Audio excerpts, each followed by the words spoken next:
बहुत पुरानी बात है। एक मठ था जो बहुत सख्त था।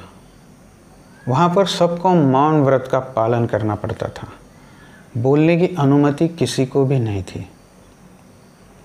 लेकिन इस नियम का एक अपवाद था।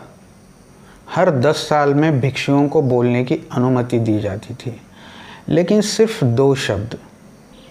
मठ में अपने पहले 10 साल बिताने के बाद एक भिक्षु प्रधान साधु के पास गया।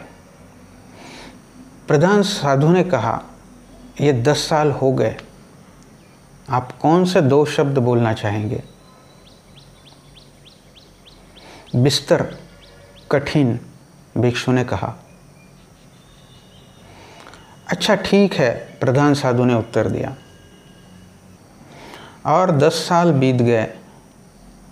भिक्षु प्रधान साधु के कार्यालय में लौट आया। 10 साल और बीत चुके हैं। प्रधान साधु ने कहा, आप क्या बोलना चाहते हैं? खाना, बदबू, भिक्षु ने कहा। अच्छा, प्रधान साधु ने उत्तर दिया। फिर और 10 साल बीत गए और साधु एक बार फिर प्रधान साधु से मिला। प्रधान साधु ने पूछा, अब 10 साल के बाद आपके 2 शब्द क्या है? मैं जाता, भिक्षु ने कहा। ठीक है, मुझे पता है क्यों, प्रधान भिक्षु ने कहा। आप जिंदगी भर शिकायत ही करते रहे।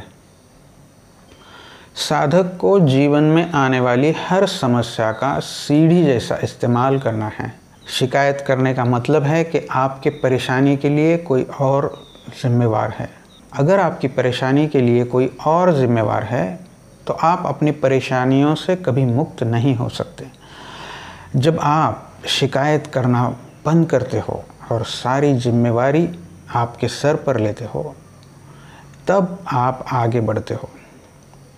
इस कहानी में भिक्षु अगर अपने परेशानियों के प्रति साक्षी भाव रखता तो वो ध्यान के गहराइयों में उतर सकता था, लेकिन उसने अपने ज़िंदगी के 30 साल शिकायत करने में गुजार दिए। अगर आपके गरीबी के लिए सरकार जिम्मेवार है तो आप ज़िंदगी भर गरीब ही रहोगे। अगर आपके अशांति के लिए आपका परिवार या आसपास के लोग जिम्मेवार हैं तो फिर आप ज़िंदगी भर परेशान ही रहेंगे। हमको हर मुश्किलों का सामना करना है ताकि हम शक्तिशाली हो जाएं। शिकायत करने से आप कमज़ोर हो जाओगे और मुश्किलों से रास्ता निकालने से आप महान हो जाओगे। अगर आपको ये वीडियो पसंद आए तो इसे लाइक करें, शेयर करें और इस चैनल को सब्सक्राइब करें। धन्यवाद।